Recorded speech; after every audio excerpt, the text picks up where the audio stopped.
Cerita bermula dengan memperlihatkan kakak beradik bernama Majin dan Xiaoxin yang merupakan karyawan kantoran yang hobinya membeli lotre. Di hari itu terlihat mereka sedang memperbaiki mobil tuanya sambil mendengarkan radio, di mana berita di radio mengatakan bahwa ada sebuah meteor besar yang mengarah ke bumi, yang mana meteor itu kemungkinan akan jatuh ke laut dan menyebabkan gelombang tsunami setinggi 100 meter. Dan hal itu bisa menghancurkan daerah pesisir pantai, namun beberapa ahli berpendapat kalau meteor itu tidak akan sampai ke bumi. Mendengar itu, Majin tidak terlalu memperdulikannya karena dirinya masih fokus dengan lotre yang baru saja dibelinya. Ditambah lagi di hari itu mereka akan mengikuti acara kantornya yang diadakan di alam terbuka. Sementara itu terlihat rekan kerja mereka sudah berkumpul dan bos perusahaan mereka juga bernama Zhang sudah datang. Setelah memberikan sedikit pengarahan, mereka pun mulai berangkat, di mana Majin yang baru naik pun membagikan minuman pada rekan-rekannya. Dan terlihat dirinya mencoba mendekati seorang wanita bernama Sansan, tapi Sansan terlihat cuek dan tidak memperdulikannya. Setelah sampai di dermaga, mereka pun melanjutkan perjalanan di laut yang ternyata mobil itu adalah mobil amfibi yang juga bisa berjalan di atas air sebagai kapal. Mereka pun mulai mengarungi lautan dengan dipandu oleh seorang tour guide bernama Xiao Wang. Lalu Zhang memberikan sedikit kejutan dengan memberitahukan kalau mereka akan mendapatkan kenaikan gaji sebesar 10%. Dan di saat bersamaan Majin mendapat pesan kalau dirinya menang lotre sebanyak 60 juta yuan. Tentu saja hal itu membuat Majin sangat merasa senang dan langsung bernyanyi.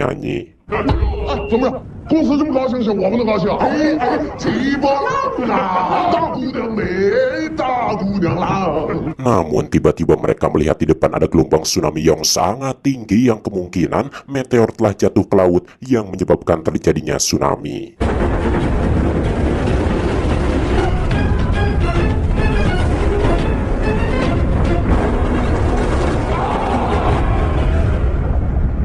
Dan beruntungnya di sini mereka bisa menghindar dari kapal besar dan kontainer yang berjatuhan. Tapi tiba-tiba ada paus besar yang membuat kapal mereka rusak dan hanyut terbawa gelombang.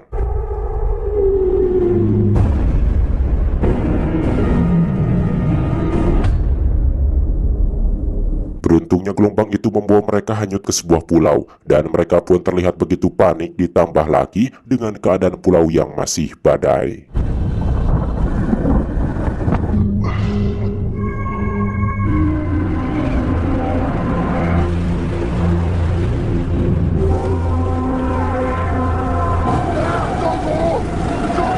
Yang mana saat itu Majin yang tidak melihat keberadaan Sansan pun merasa khawatir dan langsung mencarinya.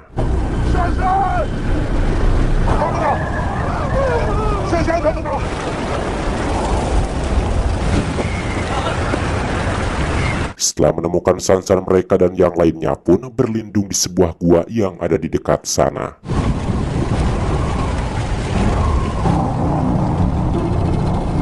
Keesokan harinya cuaca pun sudah mulai membaik, kemudian mereka pun mendesak Wang untuk menelpon perusahaannya dan meminta bantuan. Namun sayangnya di sana tidak ada sinyal dan mereka juga tidak tahu sekarang mereka ada di mana. Semuanya pun tampak panik dan mulai menyalahkan si bos Zhang yang telah mengadakan acara tersebut. Di sini mereka pun tampak putus asa dan berpikir kalau meteor benar-benar telah jatuh ke bumi yang menyebabkan tsunami yang besar. 我看这个事是真的，不可能！早怎么不说呀？别喊了，还是我们说了嘛，有蘑菇、野菜、石子、淡水什么的。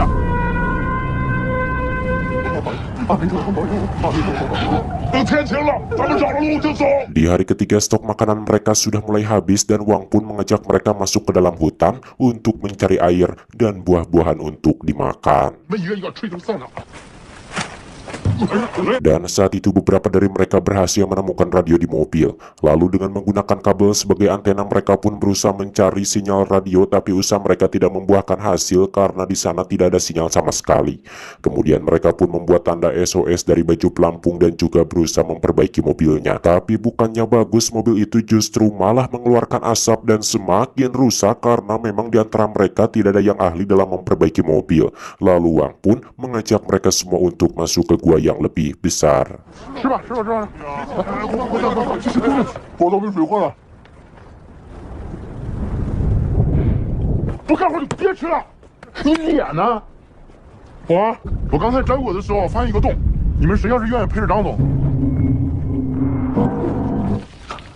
咱现在有个 Dan pada malam harinya mereka pun berdiskusi untuk memilih seorang pemimpin. Tapi karena hanya uanglah yang bisa diandalkan, mereka pun sepakat untuk memilihnya sebagai pemimpin dan tidak ada lagi jabatan kantor karena itu semua sudah tidak berguna. 找个人带着行，得找个有脑子的。我觉得行。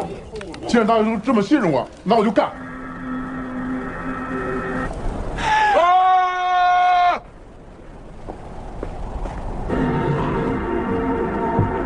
Hari-hari pun terus berganti dan Wang sebagai pemimpin memberikan tugas pada setiap orang, yakni ada yang mencari ikan, ada juga yang bertugas mencari buah-buahan. Dan saat yang lain bekerja, Majin mencoba menyusuri pulau berharap pada pemukiman di sisi lain pulau tersebut. Tapi harapannya pupus karena ternyata pulau ini terpencil yang hanya dikelilingi oleh lautan.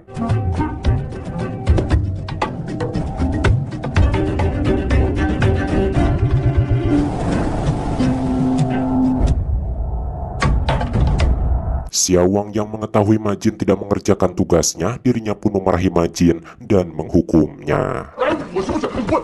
是啊！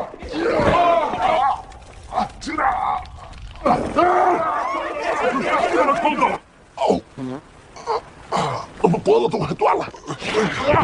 Singkat cerita, 3 minggu pun telah berlalu namun belum ada tanda-tanda mereka akan diselamatkan. Sehingga Majin pun berencana untuk pergi dari pulau itu dengan adiknya demi hadiah lotre yang akan diterimanya. Namun Sansan melarang Majin untuk pergi karena tidak mungkin untuk mengarungi lautan dengan rakit kecil yang sebelumnya telah dibuatnya.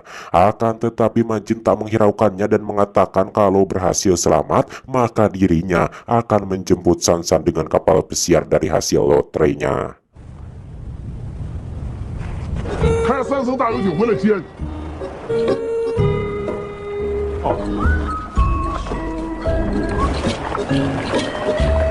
每次见着你，我都以为是永别了。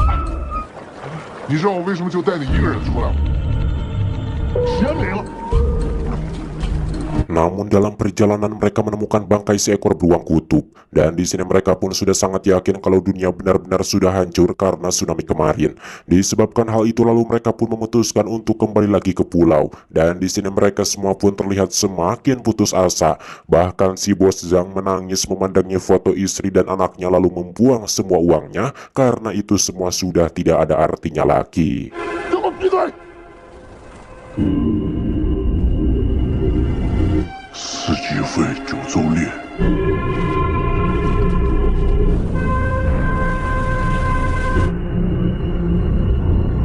Suatu hari si bos Zhang mengatakan pada Majin kalau dirinya juga ingin pergi dari pulau itu dan si bos juga mengungkapkan kalau dirinya tidak menyukai kepemimpinan Wang. Lalu Zhang pun mencoba mengajak Majin untuk berpihak padanya.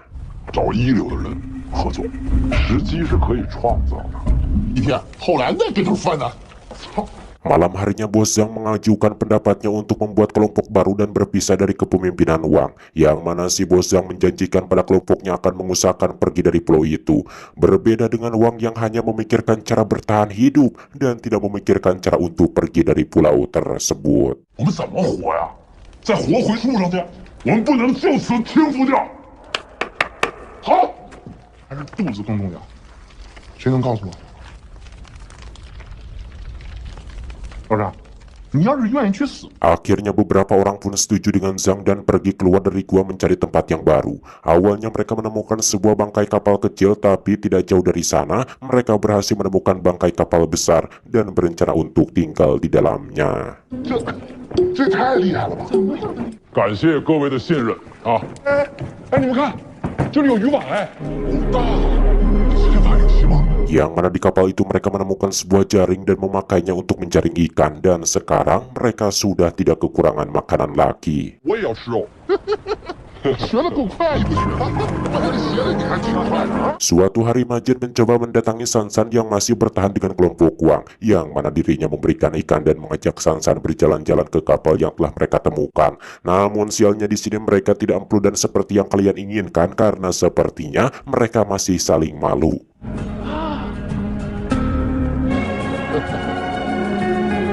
就这么简单。够具体了。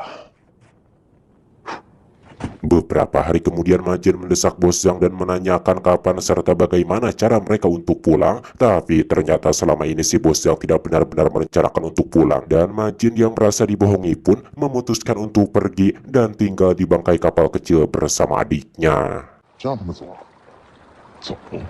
Tidak terasa sudah 60 hari mereka terjebak di pulau itu dan Majin bersama adiknya sudah mulai kesulitan untuk mencari makanan. Kini Majin pun semakin putus asa karena hadiah lotrenya yang sudah hampir hangus.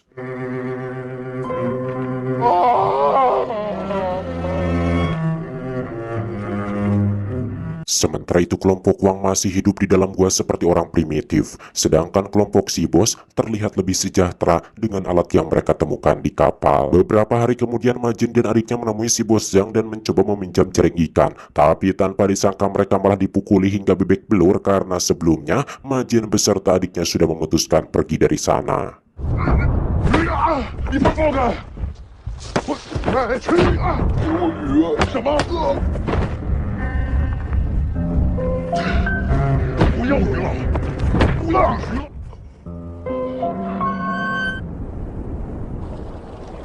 Tidak terasa 3 bulan pun telah berlalu dan Majin pun terlihat semakin putus asa karena hadiah lotrenya sekarang sudah hangus. Lalu suatu ketika tiba-tiba terjadi hujan ikan yang membuat stok makanan mereka berlimpah. Di mana hal itu membuat Majin dan adiknya mulai merasa tenang karena stok makanan mereka sudah banyak.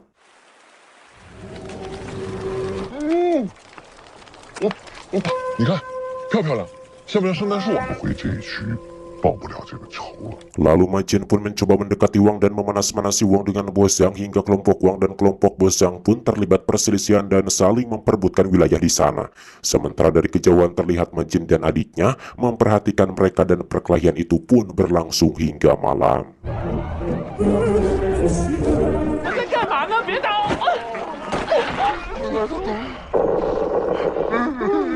听着干嘛？打呀！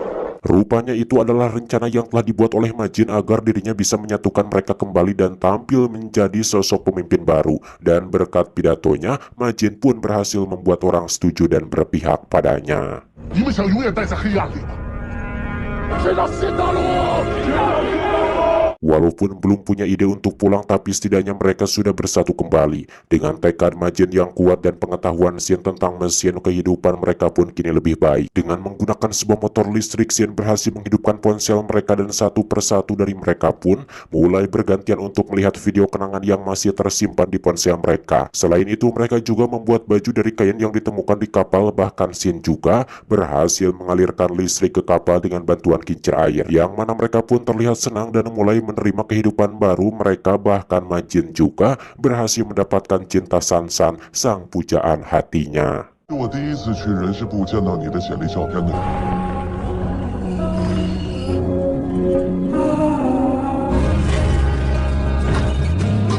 Mereka yang meyakini kalau tsunami telah memusnahkan seluruh umat manusia dan hanya merekalah yang selamat dari peristiwa tersebut, akhirnya salah seorang dari mereka mengusulkan agar mereka melakukan empludan setiap hari setiap malam supaya menghasilkan keturunan yang banyak.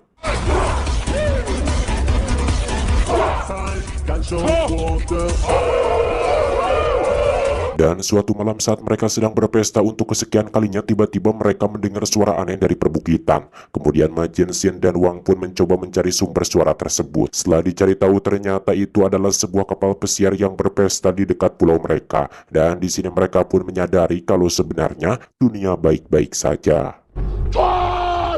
我们在这呢！ Namun karena sudah merasa nyaman dengan kehidupan di pulau itu, Sien menyarankan kepada Majin untuk tidak memberitahu yang lain. Karena di pulau itu mereka adalah pemimpin yang dihormati, tapi saat kembali ke kehidupan lamanya, mereka bukanlah siapa-siapa, hanya karyawan miskin yang bekerja di sebuah perkantoran. Dan kemungkinan besar San-san juga akan pergi dari kehidupan Majin. Setelah berpikir panjang, akhirnya Majin pun menyetujuinya. Dan karena Wang sudah terlanjur tahu dengan kapal itu, mereka pun mengarang cerita kalau Wang kemasukan roh jahat di atas bukit. Dan yang lainnya pun percaya kalau Wang mengalami gangguan jiwa dan mereka membuat peraturan untuk tidak naik ke atas bukit saat di malam hari. 快，来不及了！快，学姐，你告诉他们，咱们下面开了个大船了！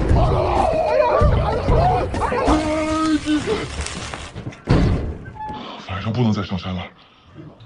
Namun lama-kelamaan Shin semakin keterlaluan yang mana dirinya menunjukkan video pada Bos Zhang yang ternyata itu adalah video anaknya. Dan Bos Zhang yang melihatnya pun menangis karena rindu pada keluarganya. Namun Shin memberikan syarat agar Bos Zhang mau menyerahkan semua asetnya dan kalau tidak maka video itu akan dihapus. Di sini Bos Zhang yang sudah putus asa dan rindu dengan anaknya pun menyetujui semua permintaan Shin dan menuliskan surat pemindahan asetnya di sebuah buku. Melihat itu Majian pun sangat muak dan memarahi adiknya karena apa yang dilakukan Shin itu sudah keterlaluan dan bisa membuatnya ditangkap oleh kepolisian. Tapi Shin tidak peduli karena dirinya sudah bosan menjadi orang miskin. Selain itu Shin juga berencana akan pergi dari pulau ini saat kapal pesiar datang. Dan Shin mengatakan kalau hanya mereka berdualah yang akan pergi sementara yang lainnya biarkan tetap tinggal di pulau ini hingga mati.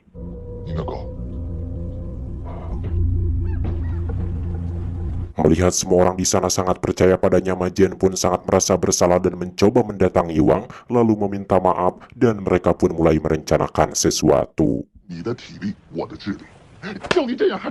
Pada hari ke-144 kapal pesiar itu datang lagi sesuai perkiraan mereka. Lalu Wang dan Majian pun mulai menjalankan semua rencananya di mana Wang mencoba membuat bahan bakar kapal bocor dan akan meledakkannya sebagai sinyal meminta bantuan. Sementara Majian mencoba memberitahu yang lainnya kalau ada kapal yang akan datang malam ini. Namun mereka tak mempercayainya dan beranggapan kalau Majian sudah gila. Akan tetapi Majian dan Wang tetap berusaha membakar bangkai kapal itu dan akhirnya Wang pun berhasil membakarnya.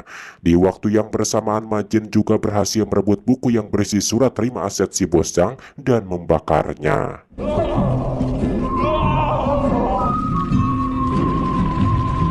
Akibat perbuatannya semua orang pun marah pada Majian hingga Majian pun lari ke atas bukit karena semua orang mengejarnya. Tapi sialnya Majian yang tidak fokus terjatuh ke laut sementara kebakaran itu beruntungnya dilihat oleh kapal pesiar yang kebetulan lewat.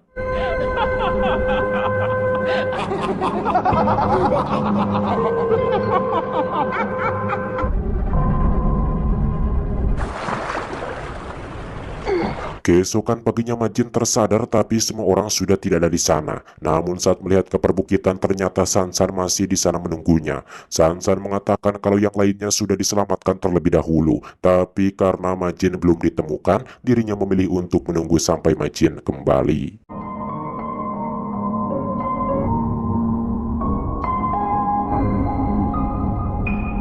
Setelah kembali pulang, Shin mengalami amnesia sedangkan yang lainnya menjadi terkenal karena berhasil selamat. Setelah 5 bulan menghilang dan terdampar di pulau terpencil, hubungan Majian dan Sansan masih tetap berlanjut. Sedangkan Wang memiliki usaha yang sukses yang mana dirinya mendirikan perusahaan di bidang pariwisata dengan tujuan tur ke pulau tempat mereka terdampar dan menceritakan pengalaman mereka di sana.